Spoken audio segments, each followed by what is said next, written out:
Arms up, arms out. Getting a good reading though, aren't you? That's Zap, zap, zap, zap, zap, zap, zap.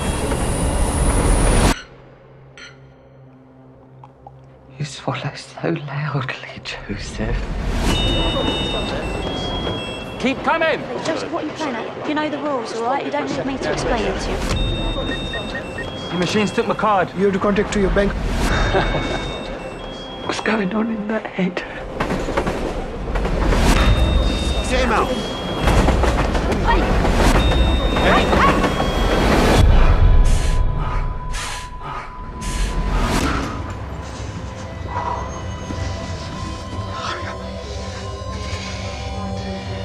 Do it.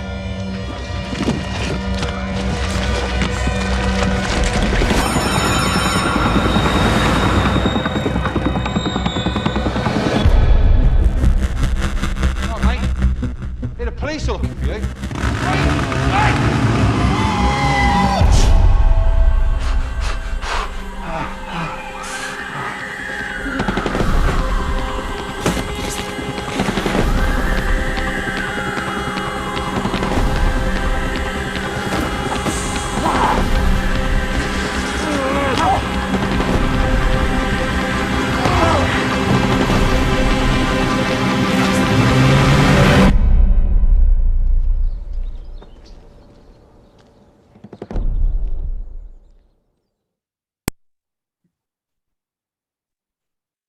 Hello and welcome to The Living Room, brought to you by Curzon Home Cinema. If you're watching this live, you can join the conversation in the comments on YouTube.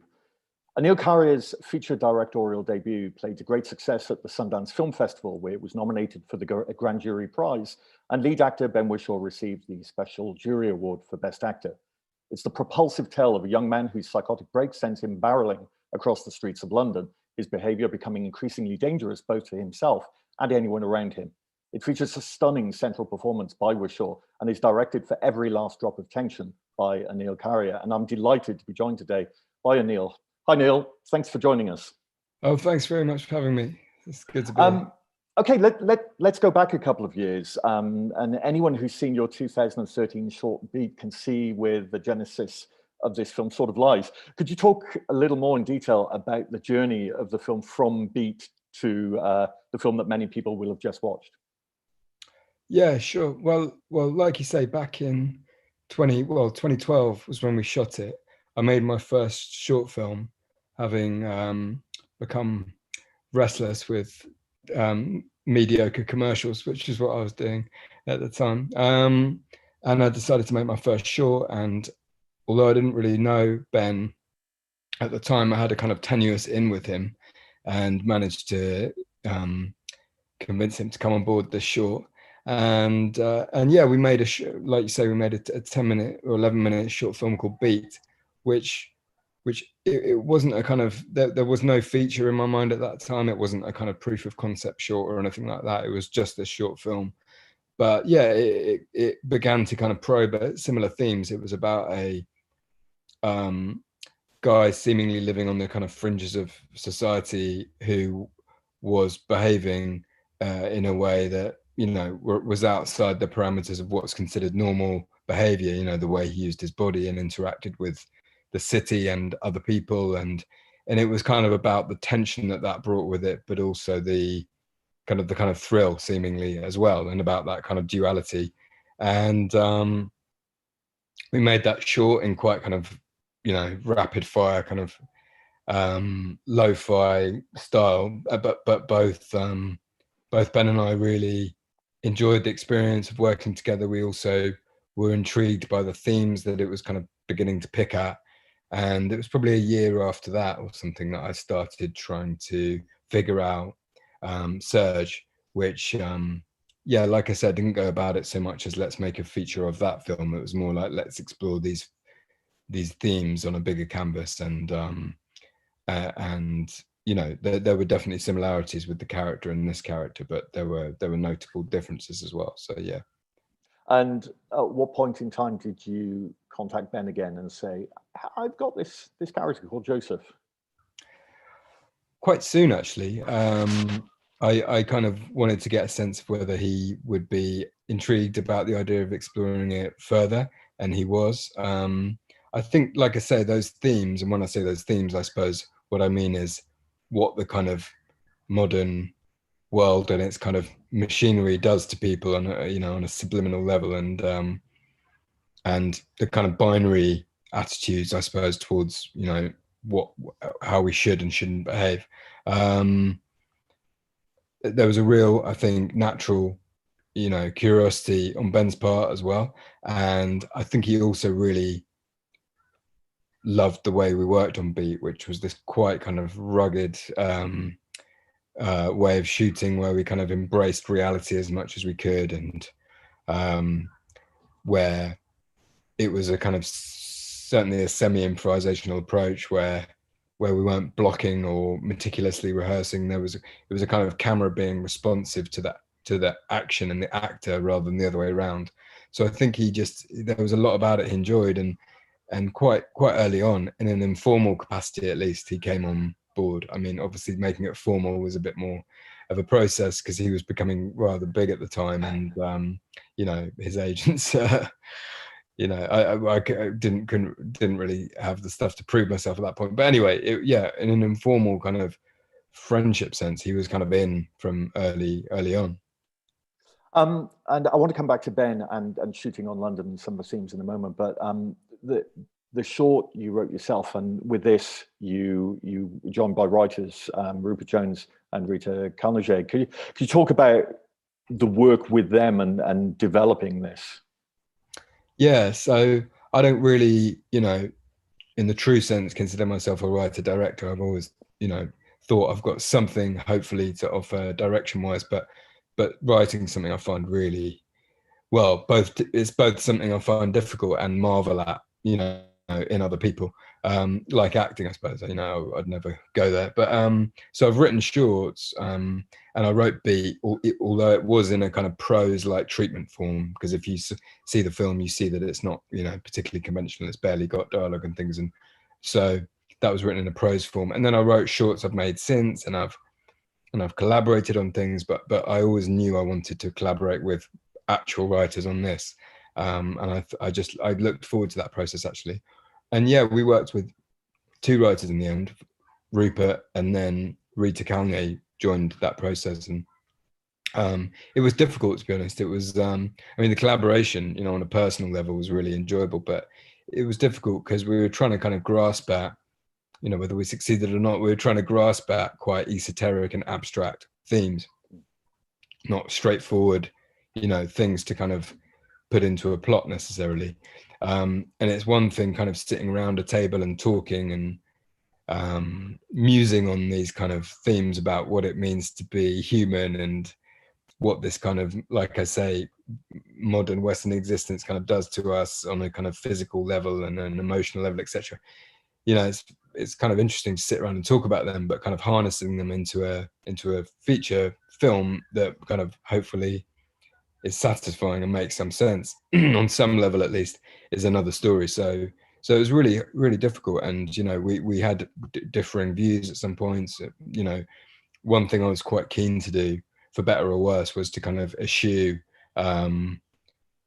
classic motivators of his behavior and kind of explain too much and things. And I remember Rupert, who we got on brilliantly and made a lot of progress on the script, but I remember we had kind of slightly contrasting views on that, and so that would be a bit of a process. And then at a later stage, Rita came on board and kind of, I feel like, emotionally kind of unlocked it, because I guess Rupert and I were aligned on certain things, and then Rita and I aligned on the more kind of this kind of more,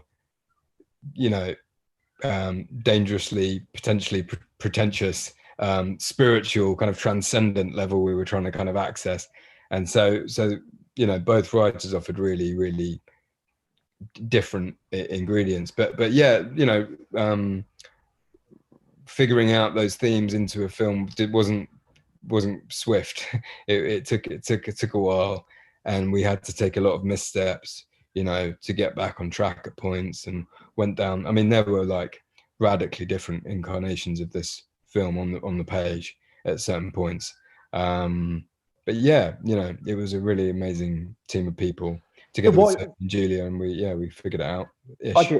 What I think is really one of the fascinating elements of the film is the fact that we can see that there is a problematic family life there, and we see the character at the airport who hints at a very specific history, but they remain ambiguous.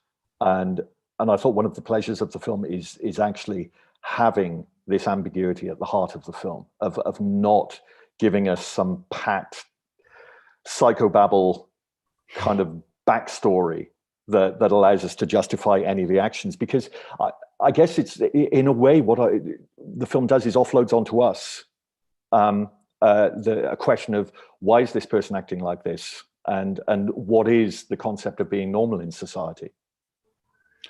Exactly. Yeah. I mean, that's exactly what I hoped to achieve or explore.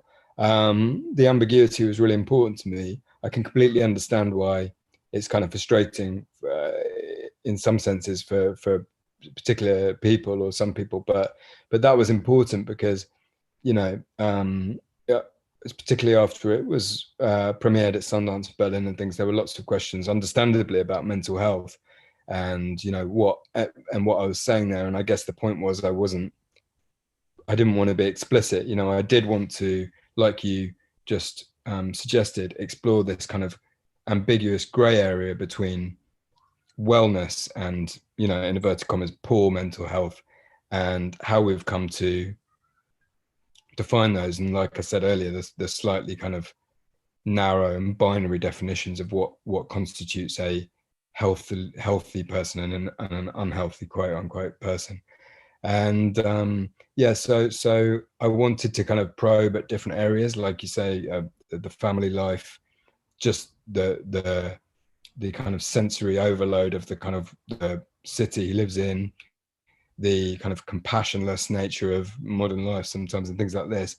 And you know, whether it is a psychotic break in inverted commas, or whether it is almost a kind of heightened metaphor for the effect of you know, relentless kind of automation / capitalism, etc. You know, it is not meant to be overtly clear, but it's meant to kind of push in all of these directions. And yeah, like you say, you know, in the least cop-out way possible, kind of leave it to interpretation somewhat. You know, I have my interpretation, and just like, and that's true of the film as on a macro level, but also like you say, in certain scenes, there's the guy who comes across in the airport, and that could be interpreted as a genuine traumatic history between that person and him. It could be an almost symbolic non-event that takes on, you know, heightened significance because of where he is and where that guy is, and just the particular kind of, you know, instant of the universe throwing them together in that moment. And there could be no history, etc. So yeah, I wanted to play around with ambiguity for sure, but I appreciate that's for some people and not for others. But there's also what I found fascinating is that yes, you have Joseph at this extreme end, but as the film progresses, we do have other characters where we have to face the notion of what's acceptable or normal.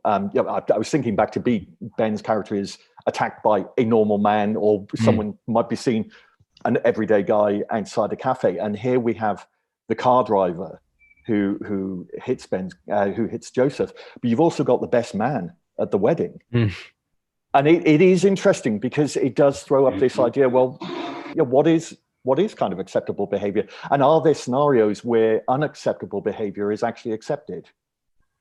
Yeah, absolutely. I mean, you know, I never pretend that Joseph's journey is a kind of harmless one. There is clearly, it's not meant to be selfless or kind of or uncomplicated like that. But you know, I'm glad you mentioned the car crash guy and the best man and things. You know, there's people kind of hurting each other, or you know, all everywhere you look, pretty much. You know, and yet some are, you know, some are just kind of swept under the kind of inevitable kind of normal kind of umbrella of behavior or you know, or masculinity or things like this. You know, there's so many kind of it's so funny how we, yeah, I guess that's it. It's so funny how narrow our definitions of you know, odd, normal, acceptable, unacceptable behavior is. And yeah, these characters he meets along the way are definitely meant to be pulling you in different directions with all that. And in that scene with the car, I found it lovely that the guy is flying off the handle so much that it's actually Joseph who's attuned to his mother and can see the look of absolute panic on her face and tries to comfort her, which again, he is just a really fascinating character. Yeah, exactly. And, you know, I hope that it's really interesting. It's definitely been fascinating kind of hearing different interpretations of the films. I think some people find it relentlessly bleak and troubling, whereas for me and I sense some other people, there's a kind of there's something more complex going on. There is this kind of definitely troubling and kind of heartbreaking at times descent into kind of oblivion on a kind of physical level. You know, he's clearly harming himself in you know, in literal terms, but there is also this kind of liberation, you know, emotionally, that he's gaining from kind of scratching underneath the surface, kind of drone-like existence, and coming back to this kind of tactile, primal human instincts of connection and, you know, touch and all the senses, I suppose. So I hope there's a kind of messy, you know, dual journey going on of kind of crashing and burning, yeah, to an extent, but also kind of soaring into a better, an actually better place. But yeah, I think it's interesting how open that is for people. You talked about, you mentioned the word relentless a moment ago, and something that I marveled at watching it, the structure, the fact that the film starts at such a heightened level of tension. And I was actually thinking the film it really reminded me of in terms of a character development is Jack Torrance, the character of Jack Nicholson plays in Stanley Kubrick's The Shining. It's something that starts right up here and you think, where the hell is this going to go if it's already starting at this point? During the writing process and probably also the editing process, how did you sort of navigate your way of sustaining this, which you do throughout? Yeah, that's a really interesting comparison. I know what you mean. You know, it's not something I'd have thought about, but I know what you mean now. You know, from the moment he's, you know, on his way to that hotel, there's nothing. It's not that kind of classic, oh, everything's great and then everything's not. You know, nothing is never great kind of thing. But yeah, with Joseph's journey, it was a tough one because it's obviously, for obvious reasons, it's relentless once he starts kind of spiraling, or however you want to put it, but it kind of needed to be relentless prior to that as well, because there is this kind of empty, kind of oppressive kind of weight on his back, you know, that's bearing down so hard on him that there is this kind of, that we need, that this crack is coming, you know, this shattering or whatever. And, you know, there's not a lot of, I'm definitely not, and you can probably tell from the film, I'm definitely not a structural master or a kind of, you know, I don't think Robert McKee would probably, you know, have loads of time for that film, but there isn't much time to kind of go with that, and so it felt, you know, and it just felt antithetical to the whole thing to like I was saying with Jack Torrance, have that kind of, we start here where everything is absolutely fine and then we go here and then we have to go, you know, it felt also on a kind of time scale level, it didn't want to do that kind of 1 year or even 1 month thing. It wanted to be this kind of moment in this character's life, which we come into and we leave quite quickly actually, but so much has happened. So that's a long-winded way of saying that, like at the beginning it had to be overbearing from the get-go really. And I suppose just the way we approached the character and the cinematography and things like that, it wasn't. I mean, I think Amanda James, who edited it, is incredible, and you know, she's someone I just always want to work with. But it was kind of already there, you know. It wasn't like we were having to kind of find the tension in. It wasn't like we got to the edit and there was this lightness that we had to kind of eradicate. It was kind of never there, to be honest. Something that comes out in the editing as well, but it's also obviously in your direction and Ben's acting. And looking back on the shorts that you've made, there is a really strong feel for movement as expression and communication in your work. I mean, for anyone who watches Beat, Ben does the most incredible, crazed Jamiroquai style dance in the middle of that film. And then you've obviously the BAFTA nominated work, the girls in the bedroom scene in The Long Goodbye. It's in a lot of your work. And here I thought there's a lovely dance between the camera and Ben, but also there's something it feels like, I know you said it's very freeform, but there's also a certain sense of dance-like movement throughout the film. Or am I just reading into that? Well, no, I'm really delighted that comes through, and I think, I mean, I'm not hugely musical, but I grew up playing the drums, and I was saying that I don't really have this structural kind of mind that works in terms of acts, but I suppose, as pretentious and naff as it might sound, I've always come to things from a kind of rhythm perspective and just trying to kind of find, and that could be in a dialogue scene as well, you know, just kind of feeling, is this off somewhere, and what's feeling off about this, and trying to kind of find that almost in a kind of rhythmic or musical sense. And I think that's why I enjoy working with Amanda so much, that I mentioned. She's come from a music video background, and she's incredible with, you know, because it's some editors are actually, music's not their thing, and they cut the film and then the kind of the sound and the music comes later and things. But with Amanda, it's always kind of one seamless, you know, woven thing. The music, the performance, the dialogue, the sound design, and everything. And so I think that's why we work well together. I've always really, really loved choreography. I mean, I certainly can't dance at all, but I've always been fascinated with it. I think when I was growing up and as a teenager, I didn't consume loads and loads of cinema, but I did watch a lot of music videos, and ones with, you know, amazing choreographed routines and things were always kind of, I found really exhilarating.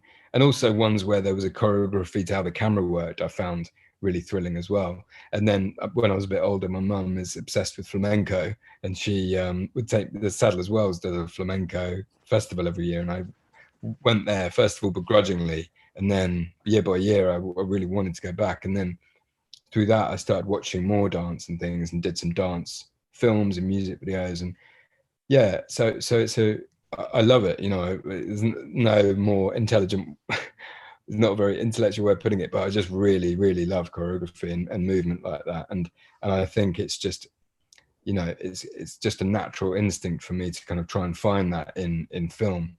I also just get a real buzz off kind of camera movement. And it was really interesting, and you touched on it, watching Ben and Stuart's relationship develop over that film. Stuart was the DOP. You know, there's an incredible energy and choreography about how Ben works in that film in a non-conventional sense, because it wasn't steps or anything like that. But there was also, you know, and it's something you don't see obviously, but hopefully feel, there was an amazing balletic kind of relationship that developed between the two of them as well. Because I mean, it's another area to talk about, but the way we approached making this film was to be really, really responsive to the actor, and, you know, and that was a kind of and go against blocking and things like that. What we didn't want to do was kind of light, you know, 120 degrees of the set perfectly, put marks everywhere and say, okay, this is what we do now. It was much more about lighting as 360 as we could, letting these characters kind of truly live in and consume these environments totally and make it their own, and for us to be responsive to that.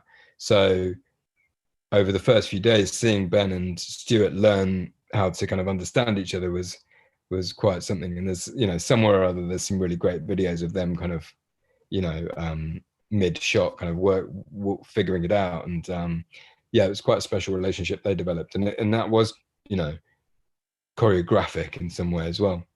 That actually leads to we've got a couple of audience questions here. First of all, we've got Annie from London who asks about, could you talk a little more about Ben's involvement in the film?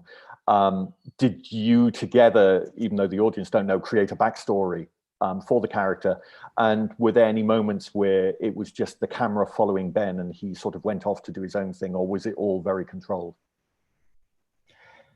Well, yeah, so Ben and I did this short together. I didn't know him very well at the time, but we got to know each other from that and developed a friendship. And then in terms of his role in the development, it wouldn't be a kind of at the table kind of relationship, but every time we had different drafts and things, Ben would look at them and then we'd talk a lot, and we'd talk a lot about this character. And that kind of continued into pre-production as we got closer to the film. It was less about rehearsing and blocking. Like I said, it was more just about having a lot of discussions and kind of trying to be as deep thinking as we could about scene by scene and about the character. And I remember one day we sat down for the best part of a day and talked about this character, and Ben asked me a lot of questions about his backstory. And I, answered him as best I could on all of that. So we did create this backstory. And in terms of control, well, like I touched on in the last question, I wanted to create this kind of, because the film to an extent is about this man having a kind of rebirth of sorts. He is kind of seeing the world anew and experiencing it a fresh kind of thing in a way he's never seen it before. Rehearsing kind of felt antithetical, so I wanted to create this kind of liveness to how Joseph was able to experience them.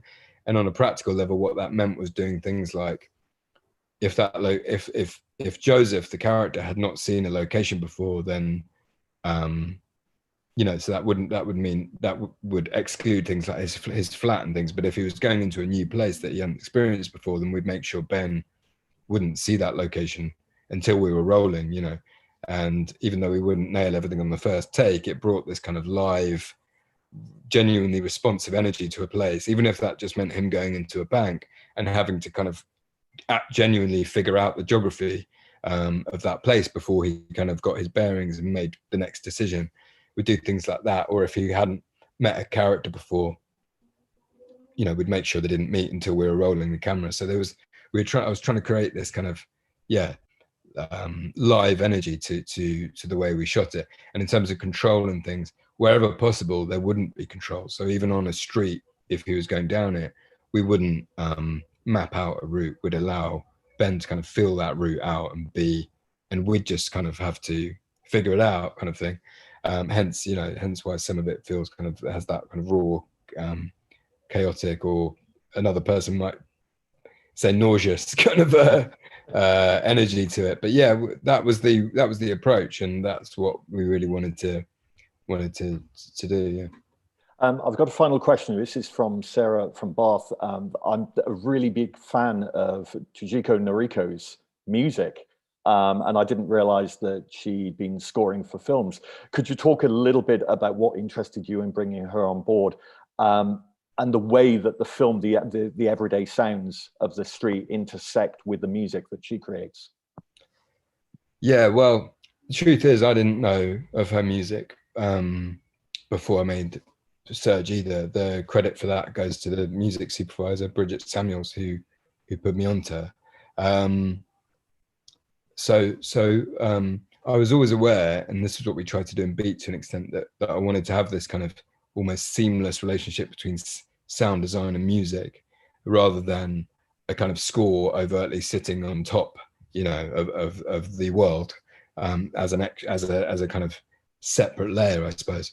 And part of that, a big reason why the sound is so special, I think, is the sound designer Paul Davies, who's sound designed some incredible films, and I felt really lucky to get him, because we talked about films like You Never Really Hear that he'd sound designed, and that was when we approached him, and it was incredible to get him. But music wise, I knew I wanted something that kind of it didn't need to be melodic as such or use traditional instrumentation. It wanted to almost be an extension of the kind of sonic assault that the city kind of already is, I suppose. And so we talked a lot about drone musicians and things like that, and we explored several drone musicians. In Beat, I'd used a track by Godspeed You Black Emperor, which is, who are an amazing Canadian outfit, kind of quite sprawling outfit, who make pretty complicated, not always easygoing kind of music, but it's something incredible about it. And I think I'd given that to Bridget as a reference, so she came back with drone musicians and things. And but what felt really special about Chijiko Noriko's music was that it kind of was all these things we were looking for, but it managed to kind of weave in this kind of transcendent, kind of romantic, kind of emotional kind of nature to its sound that wasn't just kind of, because I think in my head I was probably thinking, oh, okay, we'll end up with a kind of quite industrial machine-like kind of musician who kind of makes, but I couldn't quite picture that, but still seemingly with warmth and emotion and kind of life to it, and she seemed to marry all these things in a really incredible way, and working with her was amazing. And and so I discovered her music only kind of during the early stages of pre-production, but I couldn't stop listening to her. And I think she's done a score before this, but it was for her own film, right? So you can find that online. So she made an experimental film of her own and scored it herself, and I listened to that soundtrack a lot. It's incredible. It was actually interesting looking at your website. You've got a selection of your photographs on there, and your shots of city life I found really interesting in terms of the sound that you employ for the film, because so many of your shots are through windows and employ reflections, and it's never one single layer. It's never the one thing that you're watching. There's this idea that there could always be something else, and I found that with the sound in the film, that it's layered sound. It's never like a sort of music concrete thing. I guess it feeds into the way that you've created this character of Joseph in the film, that we're never quite sure where we are with him. And in many ways, the sound definitely feeds into that. Yeah, that's a really interesting comparison, and one I definitely hadn't thought about. But yeah, I think layers is right. And that's exactly how Paul Davies went about building it. You have, because I suppose what we were trying to do with the film, generally speaking, was this kind of heightened naturalism. So you are grounded in the kind of streets and locations and kind of palette and everything like that we're familiar with, but you're kind of notching things up into this slightly other place, but using those kind of grounded ingredients. And that's what Paul Davies tried to do as well. So there is this kind of whirring suction kind of sound that happens when he is robbing the first bank and coming out of it, and which is quite kind of other and quite heightened, and not just the city, but he'd actually made it from the city. So he'd kind of gone down to that very location, recorded the sound of the kind of traffic and the whining kind of bus brakes and the people and everything like that. And then I'd be lying if I could explain exactly what he'd done with it, but he put it into he'd used all these tools he had to kind of warp it and all sorts of stuff with it, and turned it into this almost score-like, sound. So he'd kind of used those ingredients, but added another layer to it by, augmenting it somehow. And yeah, that's, that was really, and you talked about not quite knowing where Ben was as a character. And yeah, I think that was interesting to play around with as well, because I've always loved watching films, even though it's not always pleasant. I've always loved watching films at the cinema where your mood is, where you're kind of unnerved basically for the entire thing. And I've always loved tension, I suppose, in film. And in many ways, I guess Surge is an exercise in tension, an experiment in kind of tension, because yeah, it's hopefully it's hard to know what the hell is going to happen to this person. And with that, immediately comes attention. Yeah. Surge is now on release in cinemas and also on Curzon Home Cinema. And you can also watch Lynn Ramsey, you were never really here on Curzon Home Cinema. And Paul Davies, as Anil said, worked on the sound of that. And they would make the perfect tension-filled double bill together. If you want to see the shorts that Anil has made and we talked about, including Beat, you can see them on anilkaria.com. And if you've tuned into this and you've yet to actually see Surge on the big screen, there is a special screening at the newly opened Curzon Hoxton this Friday night, which is followed by an interview with Anil and Ben Whishaw. I'm actually going to tell you about a few other events in a moment, but first of all, I want to thank Vertigo, who are releasing this film, for sorting out this evening. But most of all, I want to thank Anil for joining us today. Thank you, Anil. Thanks so much, Ian. Thanks for the great questions, and thanks for everyone for watching. Bye-bye. See you. Now that we can actually talk about live events in the cinema, there are two others coming up in the next 2 weeks. On Saturday, the 5th of June at Curzon Bloomsbury, there is a screening of Aleem Khan's moving Afterlove, and it's going to be followed by a Q&A in person with Aleem and lead actor Joanna Scanlon. And then following that, on Friday, the 11th of June, Doc Days finally returns to Curzon Soho, and it opens with a screening of Lady Boss, the Jackie Collins story. And it's going to be followed by an interview with the director, Laura Ferry, live by satellite from the Tribeca Film Festival, where the film is premiering next week.